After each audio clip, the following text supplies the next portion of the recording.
Patrick Hémon, bonjour. Bonjour.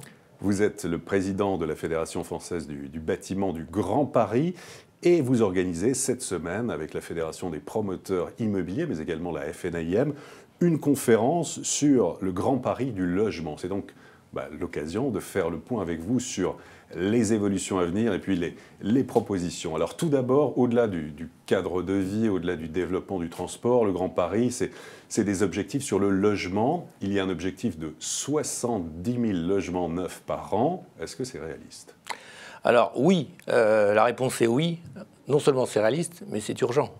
C'est-à-dire que nous avons 500 000 demandes d'accession à des logements aujourd'hui qui ne sont pas satisfaites. Donc c'est très urgent. En Grand Paris et en Île-de-France, en général, on ne construit pas assez, puisque nous représentons à peu près 10% de la population française. 20%, quand seulement 10% représente ce que l'on construit en Île-de-France par rapport au national. Donc il y a un déficit de construction au Grand Paris et en Île-de-France en général qui est évident. Donc de grands besoins. Alors justement, mais concrètement, où en est-on aujourd'hui? Donc il y a cet objectif de 70 000 logements neufs par an. Où en est-on aujourd'hui? Alors, en 2014, on n'aura pas fait les 70 000. On aura fait un petit 50 000 si on veut être optimiste, 49 000 exactement. Et nous étions descendus en 2013 à 35 000. Donc voilà. Il y a du mieux, mais il y a du mieux, mais voilà, on approche les 50 000, c'est pas suffisant. Alors, pour construire, il faut aussi une volonté politique. Comment peut-on aider les maires bâtisseurs? Alors la volonté politique, elle est là. Elle a toujours été là, je crois, quels que soient les bords politiques, comme on dit. Je crois que les politiques savent qu'au-delà de l'adage quand le bâtiment va, tout va, au-delà de ça, ils savent très bien que la construction, c'est facteur de dynamisme, c'est facteur d'attractivité pour les entreprises. Et Dieu sait qu'on a besoin que les entreprises se portent bien. Et aussi, on sait que quand on construit un logement, on crée en moyenne 2 emplois. Donc vous voyez qu'il y a aussi un souci pour les politiques de baisser le chômage dans notre pays en ce moment. Donc ils savent tous très bien que plus on construit, mieux c'est. Alors justement, quels sont on peut dire, les principaux secteurs aménagés du Grand Paris? Alors les principaux secteurs qui seront aménagés du Grand Paris, on a commencé avec la ligne 15, avec le Grand Paris Express, ce seront d'abord et en priorité toutes les gares autour de la fameuse ligne 15 qui va du pont de Sèvres jusqu'à Noisy-Champs. Voilà. Là, je pense que là, il va y avoir beaucoup d'investissements à faire.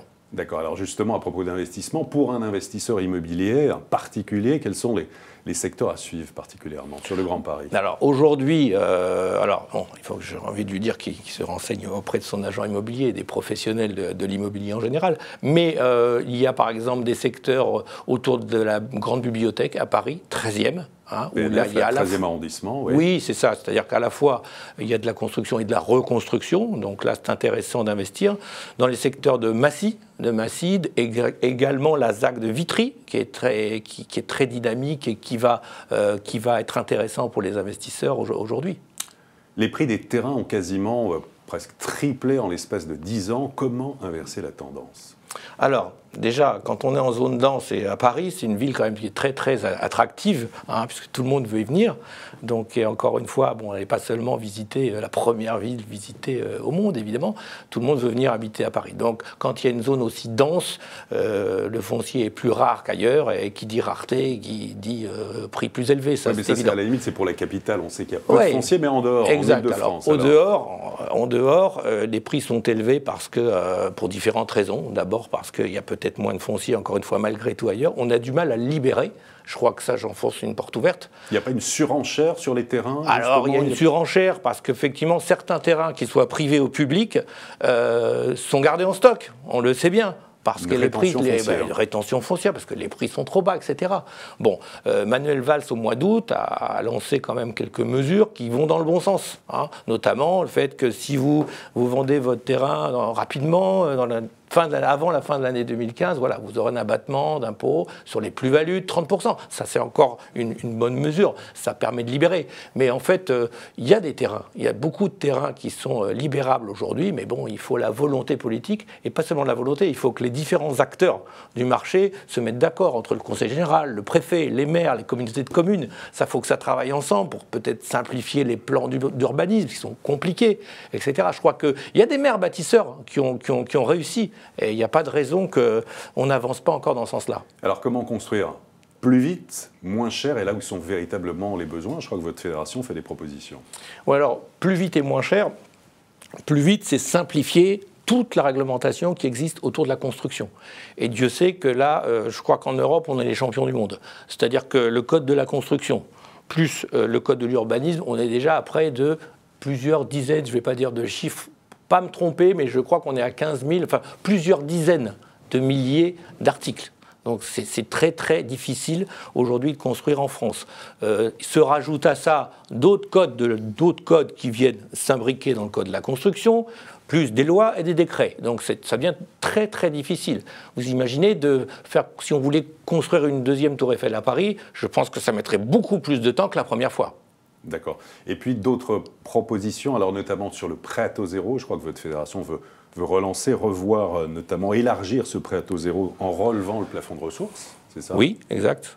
Exact. Alors je veux finir, si vous voulez bien, sur le dernier point, parce que vous me disiez aussi comment construire moins cher. Il y a différentes mesures pour construire moins cher. Il y a aussi les normes de construction. Je parlais de la réglementation, mais il y a les normes qui nous assomment. C'est-à-dire qu'à un moment donné, il faut se demander pourquoi on a besoin d'autant de normes dans notre pays quand il y en a besoin beaucoup moins ailleurs. Bon, la deuxième chose, c'est la fiscalité sur la construction, qui est d'environ 30%. Quand elle est 18% en Allemagne. Et elle est en général 10 à 15% plus élevée que dans la moyenne européenne. Donc là, il faut quand même se poser des questions. Un investisseur de type international ou européen va peut-être pas se lancer sur la France immédiatement. D'accord. Alors, sur les propositions, justement, de la FFV. Alors, les deux dernières qui ont été saluées par notre président national, Jacques Chanu, c'est à la fois l'amélioration du PTZ+, je crois que c'est important pour les primo-accédants, les jeunes qui veulent acquérir un logement, et puis, effectivement, aussi sur la rénovation énergétique, on a aussi étendu les choses, et c'est deux mesures que l'on reçoit avec beaucoup de plaisir. Oui, vous souhaitez en fait étendre le crédit d'impôt transition énergétique aux résidences secondaires pour une durée d'1 an. Absolument. Pour terminer, est-ce que le Grand Paris va faire augmenter les prix de l'immobilier? En principe, non. C'est-à-dire aujourd'hui, les promoteurs nous confirment que les prix des terrains, notamment autour des 72 gares qui vont être construites dans le cadre du chantier du Grand Paris, ne sont pas en mode spéculation. Aujourd'hui, les prix restent raisonnables. Donc, il faudra attendre l'avenir. Mais aujourd'hui, non, il n'y a pas de raison que les prix flambent. Et d'une manière générale, plus on construit, moins c'est cher. Enfin, quand vous cherchez à acheter un appartement ou à louer un bien, si vous en avez 10 et vous avez le choix, vous paierez moins cher que si on est 10 à faire la queue pour un logement. Patrick Hémon, merci beaucoup. De rien. Et à très bientôt pour une prochaine édition du Club Imo, Explore Imo, Le Figaro.